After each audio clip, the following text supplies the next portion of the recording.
Chapter 9. The Hermit. Ka and Ko smoothed the man's hair with their little paws and patted his cheeks gently. The man smiled and whispered to the Lungers. His eyes stayed closed. Teddy walked up to the man and licked his hands. The man still didn't open his eyes, but he stroked Teddy's fur.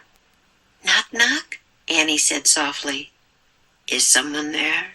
the man asked. He turned his face toward Jack and Annie. Now his eyes were open, but he did not seem to see them. Jack realized that the man was blind. "Hi, I'm Annie," said Annie. "And I'm Jack," said Jack. The blind man smiled. "Good," he said, nodding. "Would you like to visit with me?" "Sure," said Annie. She and Jack sat down next to the man. "Do you live in this forest?" Annie asked. "Yes," he said. "Are you a hermit?" Jack asked. "Yes," the blind man said. "What's a hermit?" said Annie. "Hermits live far away from other people," said the blind man. "We like to be alone to think. I live in the forest so I can learn from nature." "How do you learn?" asked Jack. "I listen," said the blind man. "Listen to what?" asked Jack. "To the chatter of the monkeys, the rumble of the elephant, the roar of the tiger," said the man. "I have listened for so long they have all begun to sound like one voice, the one great voice of the forest." "Did the voice tell you that a tiger got caught in a trap last night?" asked Annie. "Yes," the hermit said. "And did it tell you that after we saved him he tried to attack us?" said Jack. The blind man smiled. "Please bring me one of the white flowers floating on the stream," he said. Jack wondered why the hermit was changing the subject, but Annie jumped up and hurried to the stream. She pulled at one of the large flowers. It came up, muddy root and all. She took it to the blind man.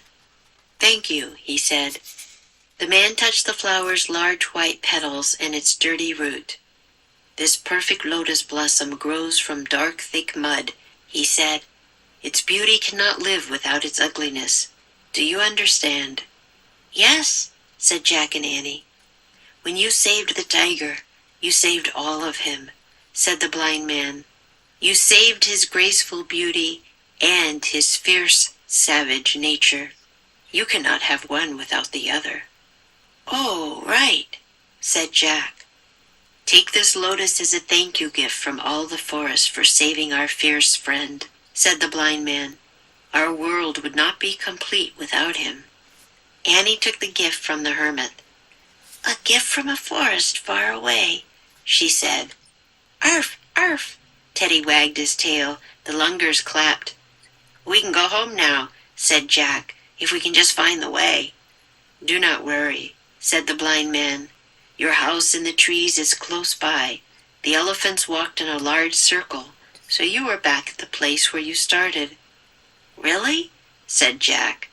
The blind man pointed to the sky. There was the 매직트리하우스, high in a nearby tree. "Oh, great," breathed Jack. "I told you not to worry," said Annie. She and Jack pulled on their socks and shoes and stood up. Before they left, Annie touched the hand of the blind man. "Thanks for everything," she said. The man held her hand for a moment. Then he took Jack's hand. Jack felt a wave of calm wash over him. "Thank you," he said to the blind man. Ka and Ko chattered and held out their long arms. Jack and Annie hugged the two Lungers. "We'll miss you," said Annie. "You were great tour guides," said Jack. "Goodbye." Then he and Annie took off for the 매직트리하우스 with Teddy scampering after them. At the rope ladder, Jack put Teddy into his pack and climbed up. Annie carried the lotus blossom as she followed them. Inside the treehouse, Jack picked up the Pennsylvania book. But before he made a wish, he looked out the window with Annie.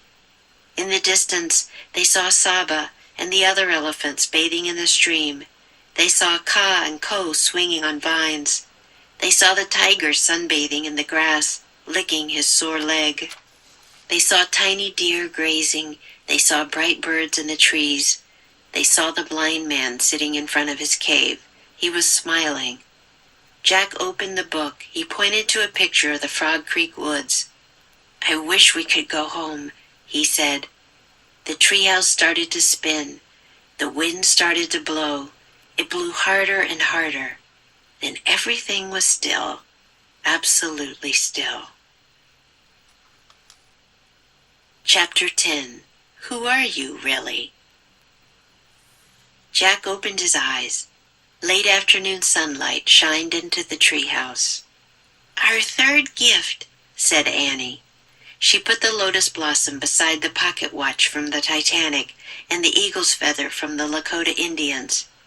"One more gift," she said to Teddy, "and you'll be free from your spell." The little dog licked her hand. "Hey, tell me this," said Jack. "How did you know Teddy wanted us to hide behind that rock?" Annie shrugged.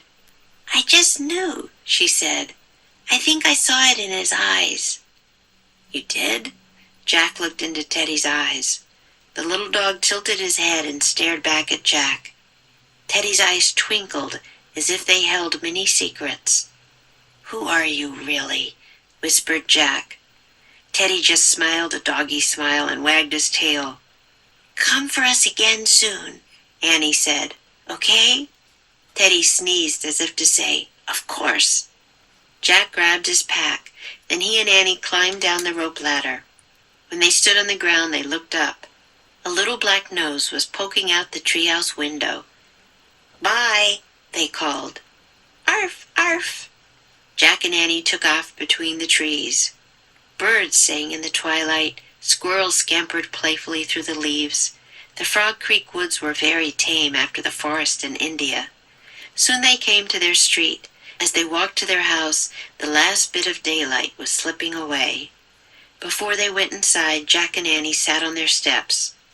"I have 2 questions," said Jack. "If the hermit couldn't see, how did he know about the treehouse?